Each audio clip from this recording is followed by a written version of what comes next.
Santiago é un territorio, unha cidade, un territorio de auga, e como o servizo de abastecimento doméstico é relativamente tardío, é dicir, dos anos 1930, incluso hasta os 50 ou 60, e en moito territorio de Compostela incluso máis tarde, pois xa desde a época da construción do burgo, polo tanto do medievo, o abastecemento de auga ás casas era moi importante. E claro, isto era unha función femenina, de aí que as fontes teñan a pegada no territorio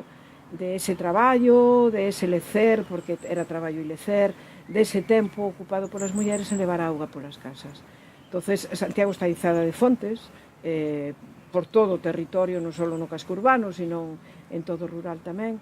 E no casco urbano o que quedan é os monumentos do que foron as fontes, os servicios xa non. Por lo tanto, percorrido por todas as elas, desde a Porta do Camiño, pasando por Cervantes, continuando pola Fonte do Paraíso, que xa non existe, pero na que se decía se podían bañar 15 persoas a vez, hasta a Fonte dos Cabaliños, dos Cabaliños de Pedra, que é un referente fundamental para Compostela, e logo todas as fontes que algunhas xa ubicadas en outros sitios diferentes de onde estaban en orixen, pois na Alameda hai varias fontes que eran a Plaza de Bastos, etc., a Plaza de Mazarelos, que ahora está en San Roque. Todo ese percorrido o que nos fai lembrar a todas aquelas carretadoras de auga, é dicir, aguadoras, que ca sella ou o balde facían cola para logo despois levar esa auga ás casas e desa maneira o ter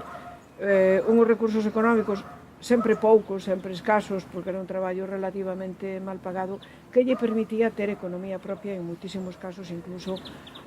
facerlle frente aos gastos que a unidade familiar ou a casa tiña. A auga que dicen que en Compostela é arte e que dalle un maquilaxe verde a pedra, aos xardíns, aos parques, a ervas, flores, ten as pegadas no territorio do traballo das mulleres.